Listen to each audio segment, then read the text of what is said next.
parts. There is a lot of moving There's parts. a lot of moving parts to your podcast. Thank you for recognizing that. Yeah, it's so true. like I'm watching and I'm like, this is pretty impressive and very difficult. Yeah. This is why people hire staff when you get the big leagues. It's so true. I mean, good grief. Anyway, sorry, go ahead. It's okay. I'm going to do this one more time because you're fine. I screwed it up again. No, go one more time. All right, this is the third time we've done this. Welcome back. I'm Aaron Favor, and I'm Lauren Bozeman. yes, and we are coming to you live from Amarillo. We're here talking about, I guess this is episode 30. That's a good one. Yeah. Episode 30. Good old 30, yeah. Nice. Yeah, so technically, I guess during this episode, the podcast should start to have backaches and should start feeling at least beginning to age. Nice. Anyway, I'm It's just like kidding. a fine wine. Exactly. Yeah. Exactly. But this is the third time we've done this, just to be sure and clear about the imperfection there with it. And I think that the first time we did this, I didn't have my camera recording. The second time, I didn't turn on Lauren's camera. The third time, I didn't turn my camera back on. So now I think we're recording. Now we're both recording. On both. Mics on. Yes. Check. So we did a whole conversation trying to get, kind of loosen up, and we had a log back and forth. I might have to figure out how to edit that and finagle it. Nah, it's fine. But it'll be okay. I do have a quick question, though. Okay. And the viewers can hear this. Sure. Can I take us out and look at the camera? Is this like The Office where I can, make faces at the camera? Or do you want me to look at you only? Probably look at me. Okay. Yeah. All right. Because you know It's how just it is. so Like, what is it? I'm trying to think of like some examples. Kind of like in The Office, Like Jim makes... it is great. He always looks at the camera and What does is the stuff like word that. for that where they take you out of the... like they bring the viewer into the show. There's a term, right? I can't yeah, think of probably. it. I can't think of it, but Yeah. that's why I've been looking at the camera like wink, wink. Yeah, if you were thinking of it as a I guess maybe a story that was being told, to be like, what first is that first person and Third person. bringing them in with me. yeah, you're killing innocent not innocent independent George from Seinfeld. Yeah, You're no, killing independent George. No, it's bizarre, but I'm tempted to look. Like I feel like I think it's because my brain is thinking we're live. Yeah.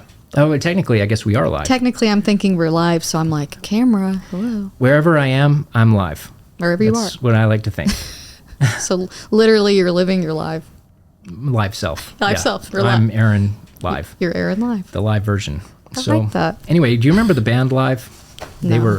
They were I don't know what happened to them. I don't know the band. They were Live. huge. I mean, in the 90s. Yeah, And really? yeah, but that was a long time ago. I do know the band Live. Yes. No, I know exactly what you're talking about. I say live though, which is weird. Oh, yeah. Which is kind of dumb. gotcha. Yeah. I was born in the 90s, so I I'm a gotcha. little behind on Live probably. That's why. And I don't think about this until, you start getting older. When I was in high school, right now, the way that we looked at the 1970s is the way people today Look are at the looking 90s. at the 1990s, if not later. Something about the 1990s makes it feel so Jurassic, or I guess the word I'm looking for is old. Yeah, Like the 1990s, not the 90s or the 80s. right. When a student says the 1900s, I'm like, ouch. Yeah. That feels a dagger to the heart. Right. Because a lot of them are born in the early 2000s. So. Yeah, for sure. I mean, Yeah. and it's one of those things. I guess it's a perfectly natural thing, but you still expect to see at least sometimes some of those bands out and about. And I mean, again, Live is just not one that I see very often. They probably still play, like the Gin Blossoms, for example. Probably. They still play. Yeah. I think that their lead guitar player years and years ago passed. But they although I think that my person may have written a lot of their songs, Oh, and they okay. still play those songs. But I mean, they were in Canyon not super long ago. Really? Yeah, in the summertime. Gosh, May we have get been. the most But then I say that random it was probably artists. 7 years ago, 8 years ago. COVID timeline, I'm telling you. Yeah, It feels like it erased 4 years from my brain. Yeah. I'm like, everything during COVID was stretched out of 10 years. Yeah, that was weird. I get it though. I mean, Yeah. it was a weird time. Yeah. So we're going to talk about the First Amendment, Let's do it. but not everything Not about every- the First Amendment. I don't because think we could. Some of it's controversial. Absolutely. And that's kind of the point, I think, that somebody decided that it was a good thing to protect controversial topics from being talked about. Yeah. in open space, particularly though maybe specific to like things that are, I mean, is it just things that are negative about government or government policy or maybe specific officials? Somebody who I have a lot of respect for and somebody that I would really love to be able to interview on this podcast actually someday is Charlie Savage, who writes for the New York Times. Okay. He wrote the book Power Wars and many others on executive power and unitary theory. Okay. And so, I mean, that's obviously it's right front and center right now with everything going on in the country. And he's still writing, but he has years and years and years of anyway, he would be a really good person to be able to visit with. He, I think, got a master's degree in law studies. Oh, really? Legal studies, maybe. Yeah, legal studies is a separate degree. Yeah, well, cool. yeah. I mean, I think that he had it. Some is a really good school, and you can tell he's an expert level. You know what I mean? Yeah. So, but we'll skip forward. Anyway, Sure. I was going to say, though, Let me write it down. like Supreme Court Jackson, the most recent appointee, I think she has a legal studies degree. Is that right? Yeah. So She isn't a Juris Doctor? she does, but Okay. I just thought that was interesting that her actual undergraduate was technically defined as legal studies, was Oh, okay. what one of my students told me now. I had them research Supreme Court justices yesterday. Oh, that's and cool.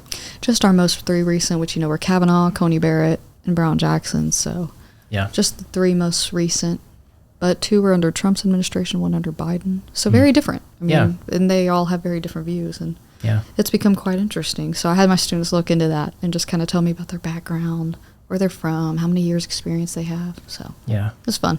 Yeah. But yeah, and then I had them kind of label where they were, which that goes into First Amendment, right? Because this conversation could get political, and like you said, controversial, but we're not keeping it there. We're keeping it light and interesting. Yeah, that's not the point of Not it the for point. sure. But there are a lot of things that are going on, and we do teach government. Yes. That doesn't mean that we know everything about government because we just don't. That seems such a high bar. It is a high bar. And because we're government faculty, sometimes I feel like, kind of inadequate because I don't know everything about government. Yeah. And it's an impossible standard though, right? It is, because it's always evolving. I think that's the nice part of other subjects. Maybe, like, I think of history, I'm like, there's only so much history, and history happened, and then you learn your history, and then history is evolving as you learn, but there's only so far back you teach, so it's kind of nice, right? But government, we're in the current. We are teaching it as it's happening, and it's hard to keep up. Right. I mean, so much information. Yeah, and I don't know what you call it in government. I guess it would probably be called in government the same that it's called in other fields, like history is historiography, right? Where it's kind of like you're thinking about the way people think about it. Yeah.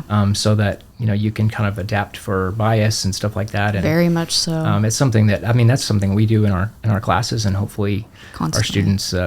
our students think about from time to time. We have them for, we have 8-week classes. So our students, part of doing this podcast is partially, so also to be able to go a little bit deeper on issues, on, not just topics like psychology, and social psychology or sociology or anything like that, because I don't teach those subjects. Yeah.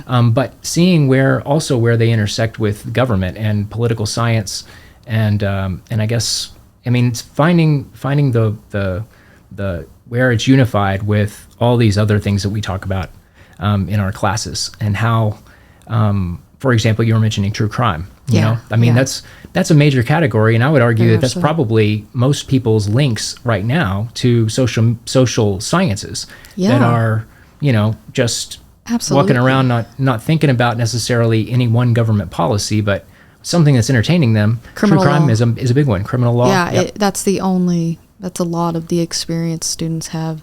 But I have students who are pursuing criminal justice, paralegal studies, and so they're curious about it, which is nice. But like you said, that segues into social sciences. It's all related. So important. I mean, you wouldn't have those sciences if you didn't have social sciences. Very true. Psychology, Very true. Sociology. Yeah.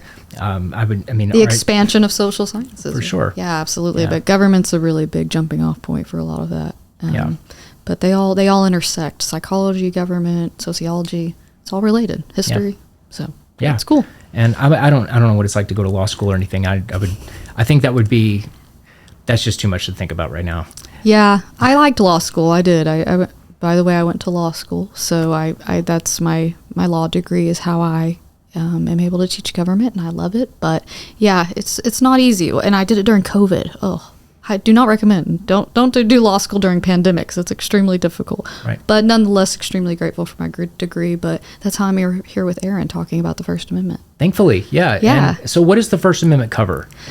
I mean, I think when people love to just narrow it down. First Amendment speech, talking, right? And now when we think of First Amendment, a lot of people think of publishing things online, social media forums, but it also encompasses, right, the freedom of expression, commercial speech, libel, slander, our public figures. There's a lot that goes under the First Amendment. Religion. I mean, think there's various aspects of First Amendment. So, Aaron, what's your favorite, though? That's a really good question. It kind of varies from year to year, and some of that is to keep your sanity. Some of this is to keep your sanity, right? I mean, yeah. Because but there are people who specialize in something. It seems like the only thing they read is only that one thing, which is how you get to be an expert on. I would imagine on just about anything is you are able to take a magnifying glass to one thing all the time, and your passion and your devotion is almost purely to that. But it would seem like there would be, even with the First Amendment, because it is still a really broad amendment, you would still have to have a particular mindset, and they all kind of play into each other too. I think that I go back and forth between association, which is not something, like freedom of affiliation and association, and I guess part of that is attached to part of that. And then I also like, and the way the Supreme Court argues it or talks about it is always so poetic. They have a beautiful way of talking about the law that you can tell that they really respect it. It's so admirable. Yeah. And I hate when people, I shouldn't say hate. I dislike when people, diminish the Supreme Court and the work of our justices by politics, because like you said, it's poetic. You can tell it's a deep admiration and respect for our law and upholding the country's constitution. So, I mean, when you read those opinions, you'll know. If you go deep dive, like you said, you're going to have an understanding of where they stand. Maybe not just politically, but morally. Right. There's a lot of their own personal bias that falls into that in a good way. Right. And good and bad. So pros and cons. But one of those statements that sticks out though is the in terms of association and things like that is the Griswold decision in the 1960s, and one of the, I don't remember which one it was, if it was Douglas maybe or Black, who said that they thought that perhaps that the Griswold case fell possibly within the First Amendment rights of doctors, that they said, and doctors, I think the term that they used was, again, a term of art. They said that it fell within the protective ambit. And I thought that was so nice. In the light of, and that, in the light of, even casting a law as if it was a part of the light is really something. Yeah. And so you kind of get a little bit of the magnitude. And that was in conversation, in passing in the conference, or the notes that we have. And honestly, I don't know how we have those notes, because I'm not sure how. Aren't they confidential? Yeah, you said these are from the actual conference? Yeah. This is, supposedly from the conference. But yeah, it's got all the justices talking. It's got, Earl Warren sitting there kind of calling everybody to order and trying to, lead the conversation. Okay. And it goes back and forth, and, this is where it was Black, maybe? Not Black, not Brown. I'm trying to think of the court case, or the judge who has who comes in and says, that he has the right to be left alone. This is an area of my life where I just choose to be. Anyway, my point is that that's one aspect of the First Amendment that I love, and the second one, I think, is religion. Religion's a big one, right? Yeah. Yeah, the separation. There's so much that falls under religion too that people don't understand, right? Like, we could dive into it. Like, what are the two major facets of religion under the First Amendment? Well, Congress shall make no law, right? Abridging the. You're there. You're there. I don't have it right in front of me. No, I know. I put you on the spot. Congress shall make no law. It's like the 10 Commandments. There you have it. Yeah. I always think of, like the wall of separation versus accommodation, which falls under like the right to practice, right? Congress cannot stop you, but Congress can also not prefer, we cannot as a nation prefer religion which like school prayers, right? That falls under that. And then accommodation. Can you give private schools and public schools the same textbooks? Yeah, if they're religious. But as long as you're not showing a preference towards a religion, right? Right. So, like the state is not showing a preference. Yeah, as long as the state isn't showing a preference, like you say, Texas gave out non-religious textbooks offered them to all schools in the state, regardless of religious affiliation. Could be okay, right? Should be. But yeah, that's what I think of when I think of freedom of religion. And it is interesting. Students often ask about that. And the use of, this is another specific thing, like the use of peyote in religious worship in Indigenous communities. So is that considered freedom of religion, or is that, breaking a law, right? It's a class drug, so it's interesting. Yeah, no question about it. And of course, we're dealing with some of that in Texas with, the adoption of Blue Bonnet. Blue Bonnet learning curriculum. Yes. Yeah. It's just, it's one of the many facets, of things that we're probably going to avoid talking about here. But can't, and frankly, kind of fall squarely in our laps with the conversation about the First Amendment. But the controversy that it's centering on, and the different arguments that are being shaped right now by our experience of whether or not people are choosing to adopt it or not, and who is it that's choosing to adopt and not choosing to adopt, and I guess experiences of the law and policy and the curriculum are building. We're going to end up seeing how that shapes out. Oh yeah, we will for sure. Anytime. Schools in general, right? K through 12 education is always on the forefront of people's minds. It's important. We are curious in what we're teaching our children, and it matters to us. But like you said, it goes into free speech, religion. They're all enmeshed, embedded together, for lack of a better word. But I'm excited to see how things can shake out. Do you think that there's any like transcendental or things that specifically to like Blue Bonnet, for example? I think we just said we weren't going to talk about this, but I really want to talk about it. It is really the interesting. Religion, absolutely. If we're talking about free speech specifically, though, the curriculum is meant to make sure that it provides for maybe certain what would be the word, universal values. One of them, for example, respect for life, the dignity of the human being, right? And those when you're teaching something like that, and this may be why it's hard. What do you do to kind of categorize, or do you even see that it's any type of a need or a part of the design to talk about why certain things are emphasized in the United States, for example, like it doesn't matter that we come from a Judeo-Christian tradition, for example. I'd argue that it absolutely matters, because it informs not just early documents, and in a common law country, it's the foundation for those values and how people perceive them. So So in Texas government, I have had the conversation about Blue Bonnet learning with my students. Very briefly, but we just talk about, from what I've read and what I understand of Blue Bonnet learning. Again, we're not discussing it in personal aspects, but what I've seen is it, like you said, it'd be integrated, like teaching that Abraham Lincoln was a Christian would be part of the curriculum, like history-wise. So I think people, when they think of Christian-infused curriculum, they're thinking teachers imparting their Christianity into teaching daily, but how do you separate? Like you said, where do you draw the separation? I don't know.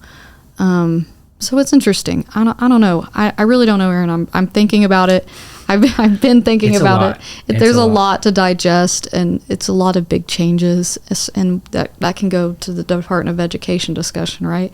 So I don't know. Blue Bonnet learning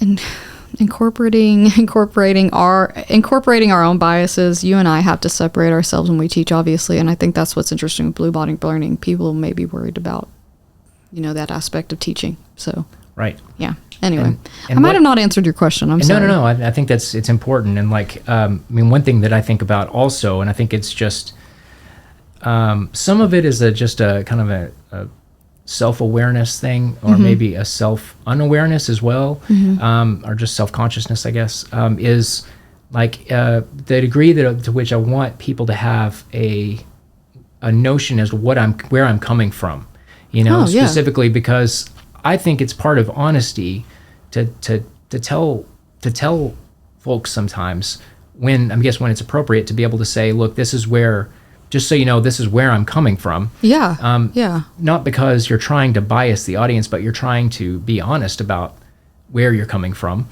so that they can take that into account. And Perspective's important, right? And so they don't think that they're getting,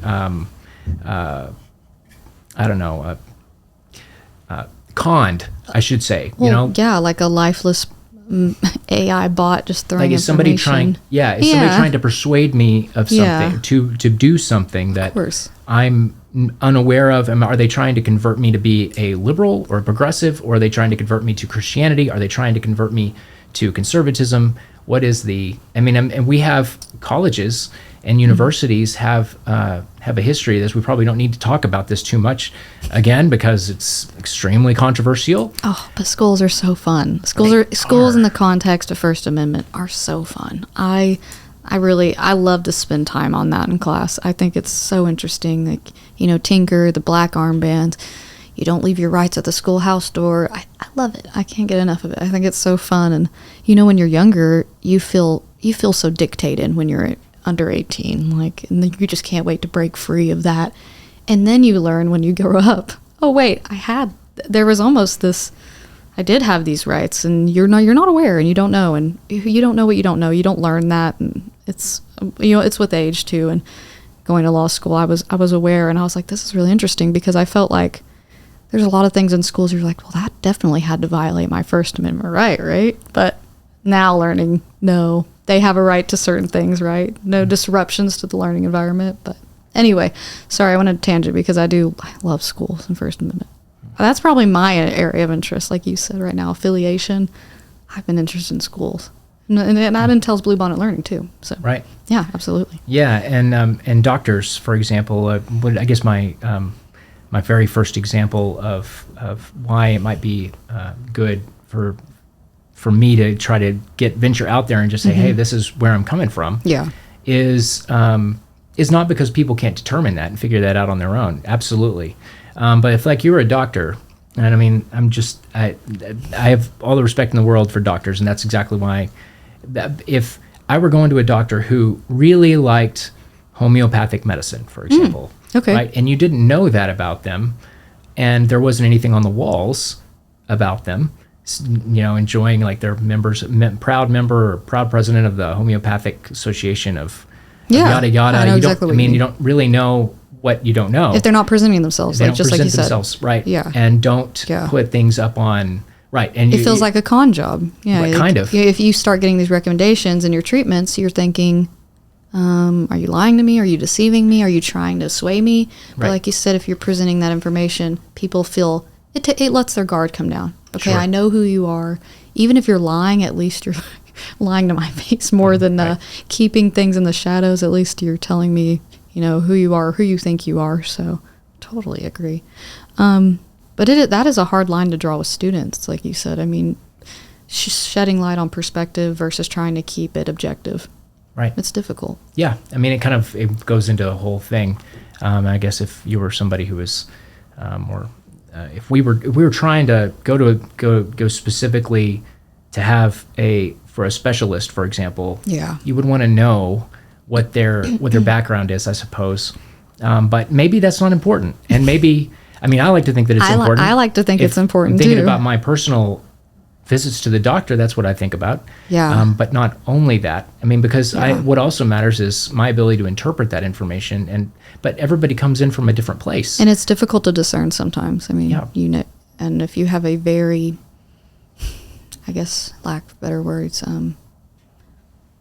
doctor who's not showing any emotion, giving you anything to work with, maybe you're having a harder time figuring out, you said, their perspective, their understanding. If they're not explaining things to you, they only have so much time. Like you said, so much respect for doctors right now. I mean, they can get slammed. Think of flu season, but they spend barely more than 2 minutes with you in a room, and that can be scary.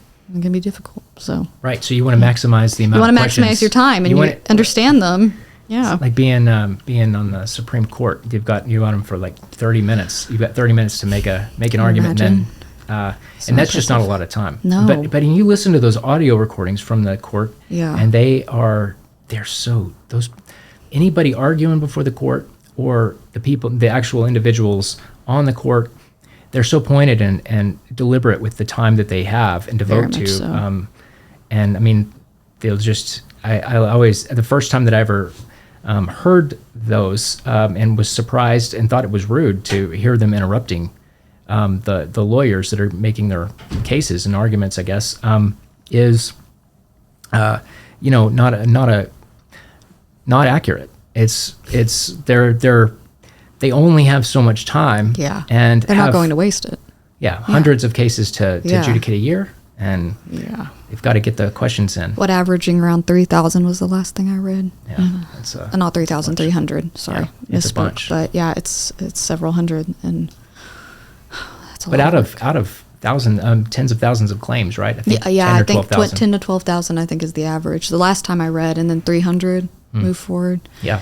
Yeah, like the Spartans. Like a majority of the 4 approve and move forward. You get the writ of cert, and then you're finally going before the Supreme Court. Then, man, it's so impressive. That Such would a be neat process. nerve-wracking. I can't imagine, and it's pretty neat though, and it's really neat to see the process of what they decide is significant. Like, what is a compelling reason to take a case? And they love the word compelling, right? We see it everywhere. Compelling. It's in our scrutiny. It's in how they decide and select a case. So, do you think? I mean, I think compelling definitely can shift with who's sitting on the Supreme Court, right? I mean, what's compelling to one person is not compelling to another. Right. Or I guess impelling. You know what I mean? not impale, like P-A-L-E, but impel. Yeah. Like is it Declaration? The Declaration says that, right? That people can be impelled. I don't want to say for sure. I don't want to. I'll have to edit this out or something if it's completely. This is the Jim moment where let's check it out. This is what the beauty of the internet. Let me just ask. Impelling. Impelled. Sorry. Declaration. Can I take a drink of water? Sure. Thank you. Anytime, yeah. Yes. Impel means to force to urge someone to action. Yes, and it is in the Declaration of Independence. Really? Yes. Impel is used to describe the internal drive. Well, this is according to what a fun fact. Experimental AI, generative AI. Let's see here. That can be risky. Internal drive. I got to make sure. Stylistic artistry. Wow. That's from the National Archives. The archives have so many good resources on the Constitution. Very much so. Do you ever get on there and just read the notes from, that are the annotations, the annotated Constitution? Occasionally. I haven't done that in a long time, though. I won't lie to you. I've been fixating. My recent interest is just local news, and I told the student today, speaking of perspective, I said, I don't try to bring it to class, but just as perspective, law school kind of similarly with medical school, they force you. They say compartmentalize. That's a big word they use in medical and law school, because it's hard not to emotionally get attached to the topics and the things you see, because it's difficult. And people like to think of the law and think of criminal law, how difficult and important and significant the things that happen to people, the crimes that are committed, right? And so you have to take your emotional bias out and look at it from a legal standpoint. And that's hard. Right. And I told them today, I said, that's really difficult. And sometimes I might seem like I'm emotionless if it comes to local law, but it's not that. It's that I'm trying to look at it from a legalistic standpoint. And as a government instructor, share that with you. Sure. To make you more informed.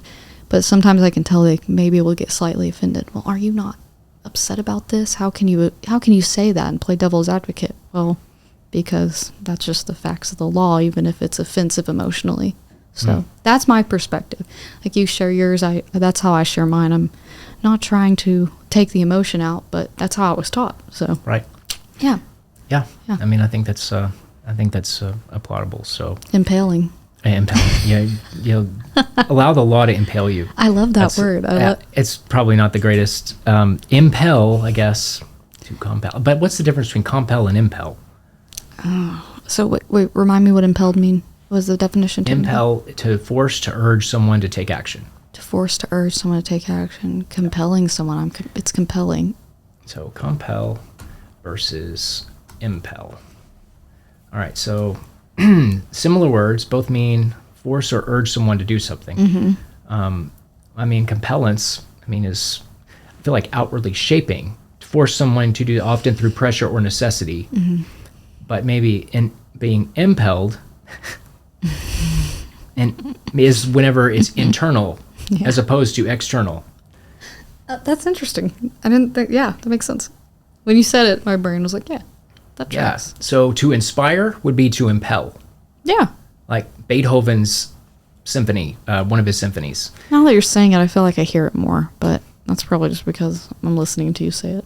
Yeah. But that sounds right. Yeah. I'm like, duh. It's kind of like the tyranny of King George III impelled the colonists to revolt.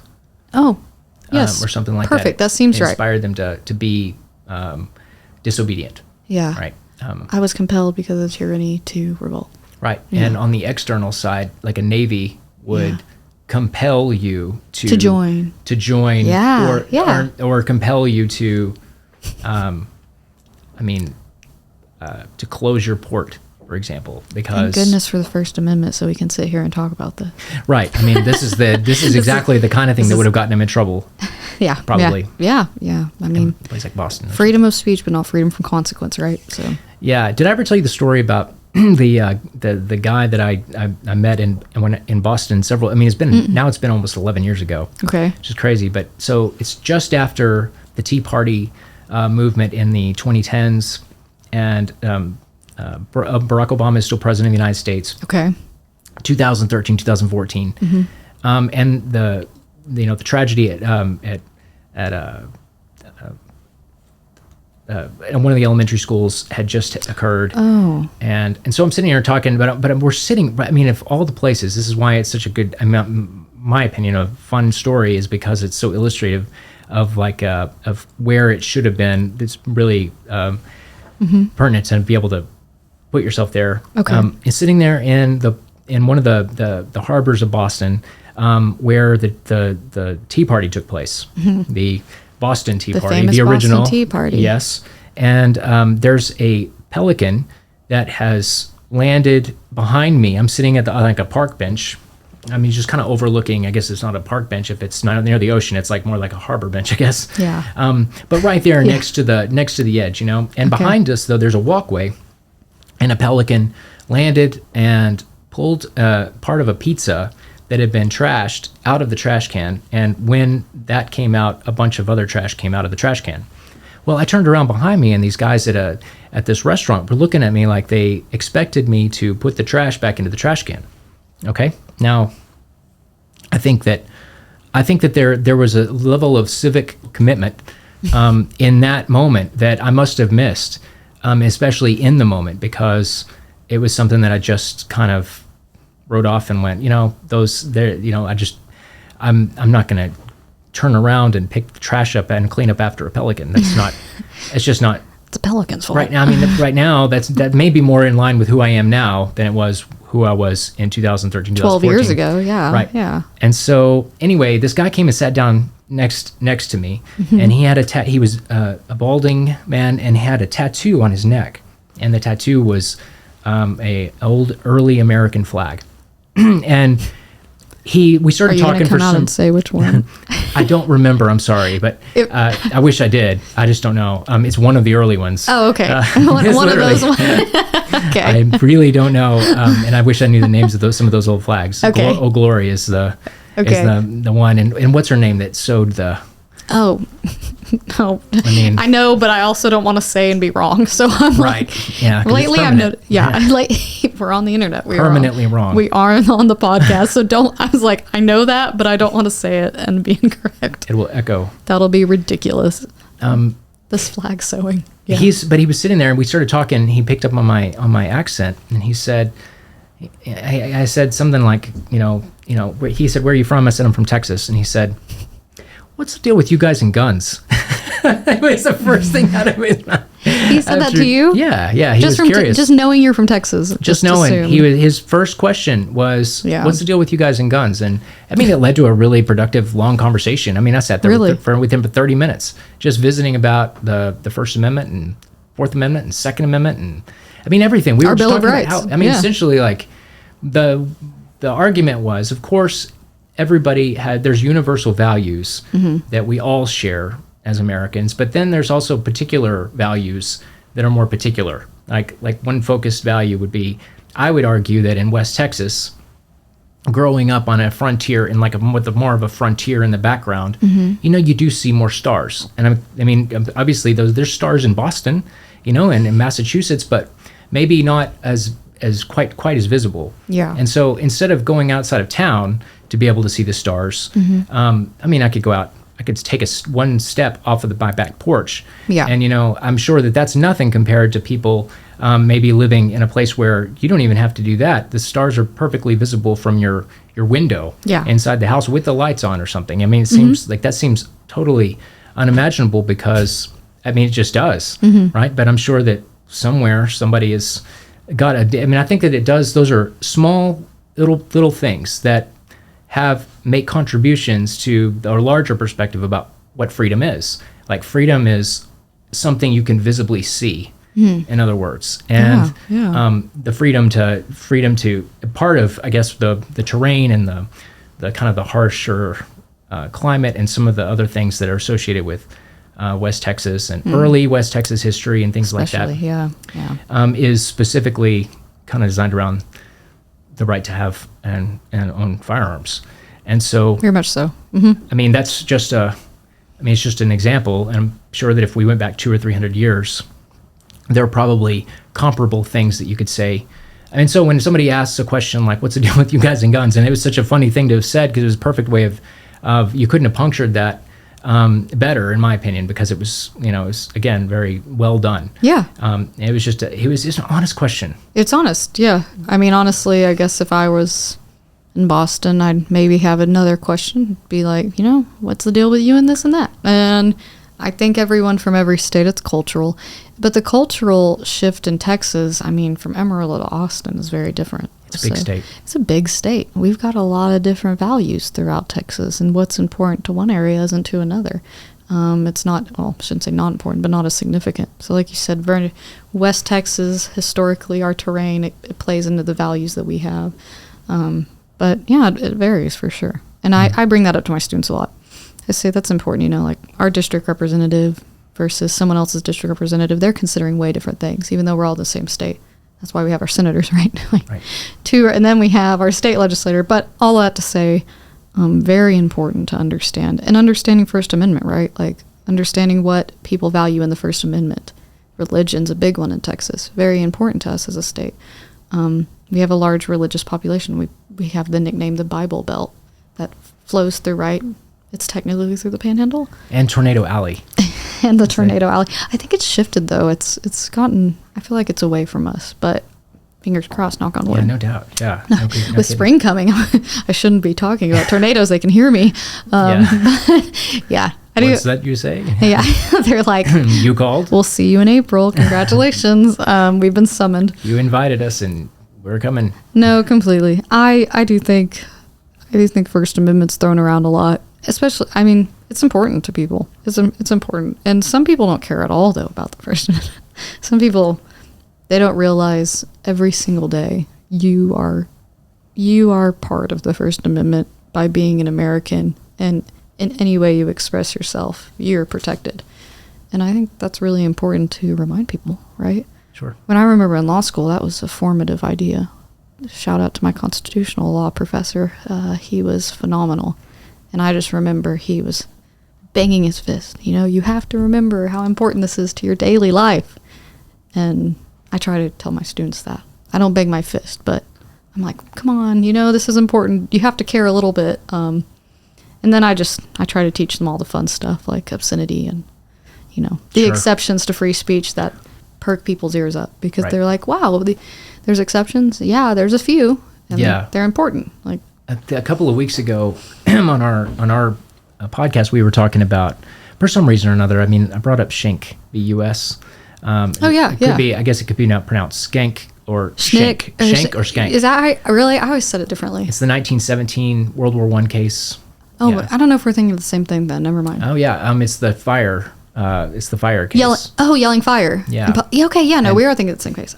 We said it Schneck. I swear I said it Schneck in law school. Well, I think that they were originally, the guy had a pamphlet, right? He was a first generation German who had immigrated to America and was protesting the Selective Service Act.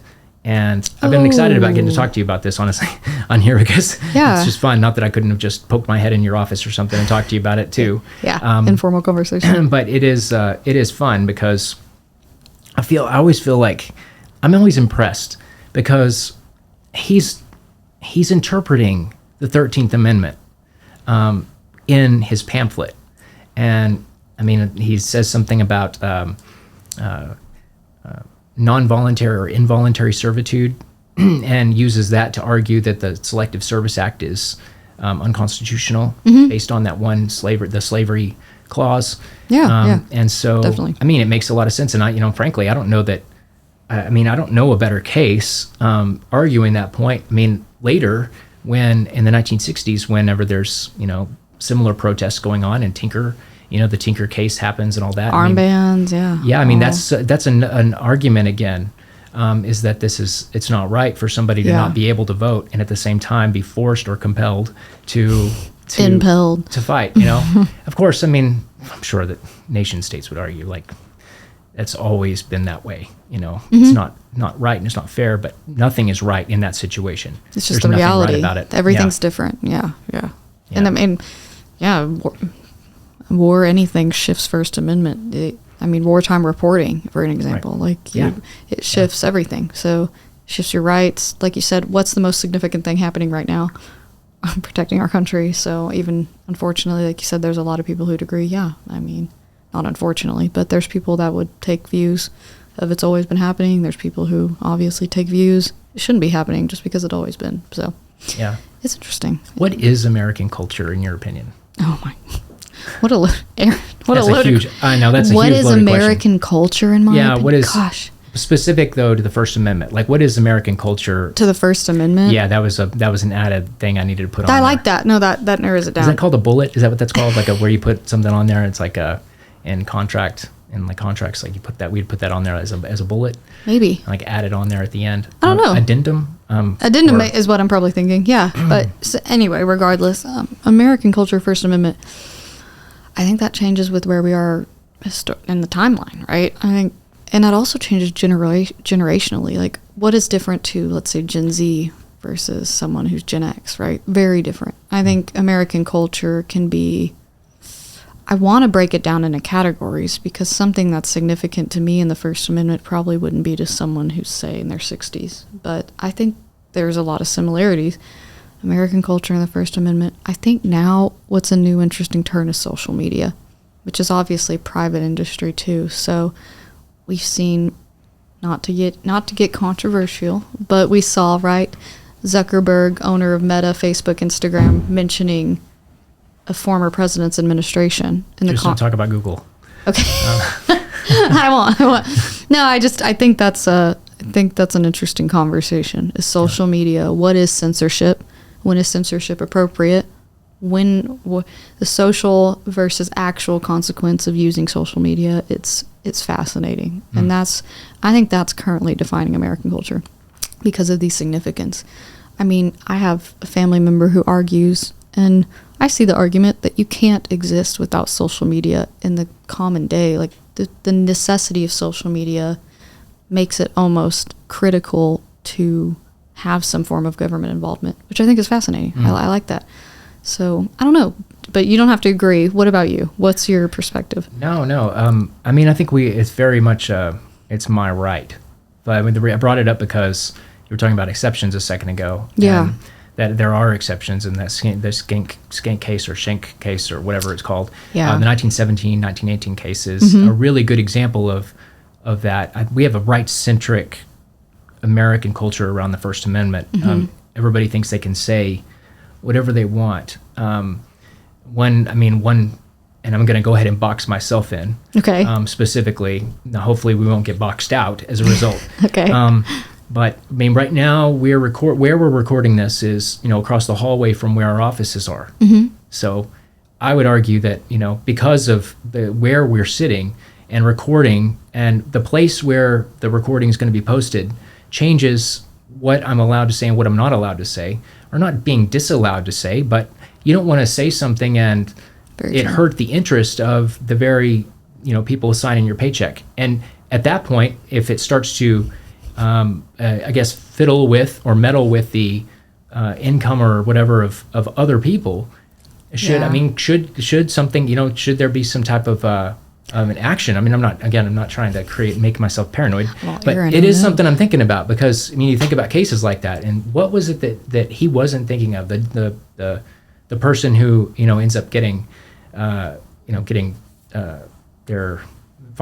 find an exception to his First Amendment right and right to protest. Yeah, has to do with him fiddling with a larger, more collective interest, which was a security interest, and at that time they found that he was in violation of that particular exception. And I mean, it's fascinating. Yeah, it is fascinating. Obviously, there's exceptions to it. Absolutely. And tastes to be considered, and And those exceptions, I mean, they're very minimal.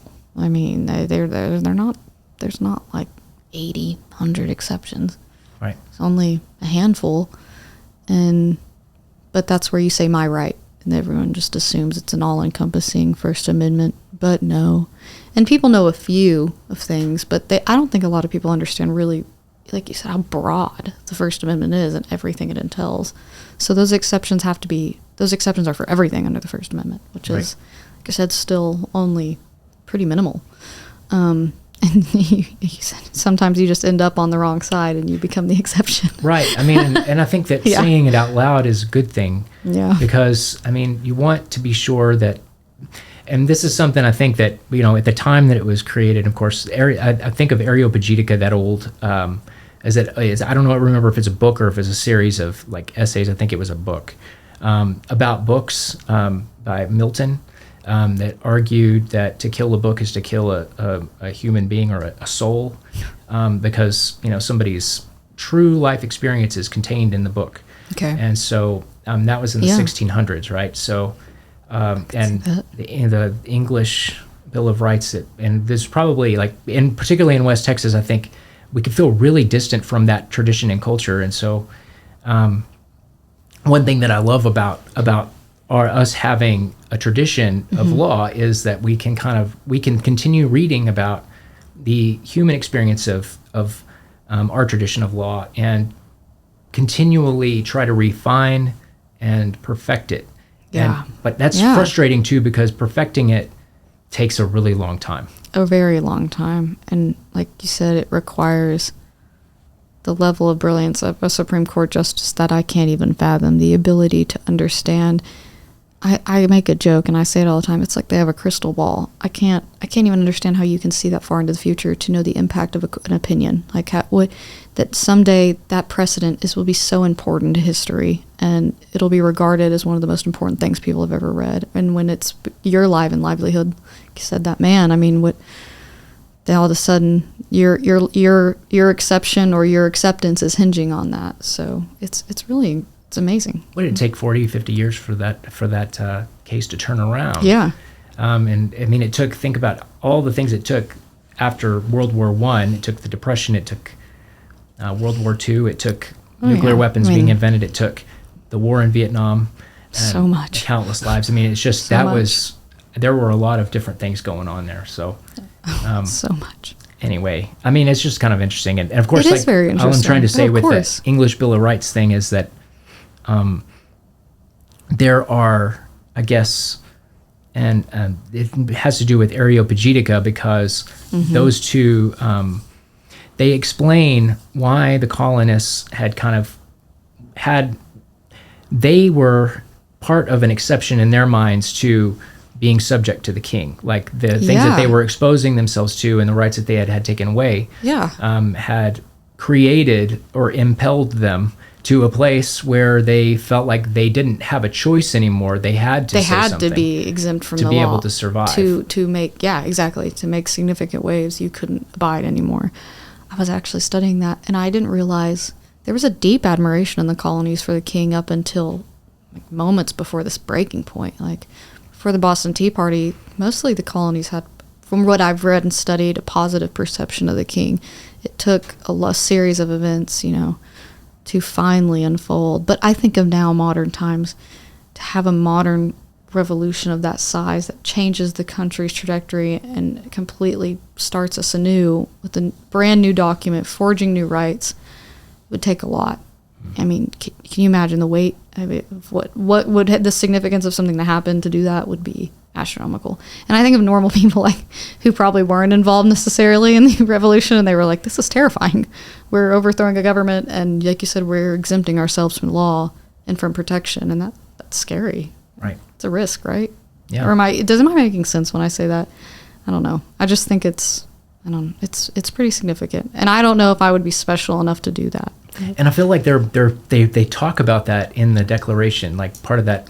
Yeah. Part of what they're discussing, or I mean, and Jefferson I know is like the primary author, but one of the things that they all agreed to it was that, you know, that the history of the events, the universal experience of people has been one where people choose to continue to suffer when you can suffer it and survive. It's easier to suffer it than to have to risk greater things. Risk the fight, yeah. And of course. And so, I mean, like they're kind of talking to us about like how they felt driven to that point where they had to say something, you know, like finally. I mean, it wasn't like they weren't petitioning it.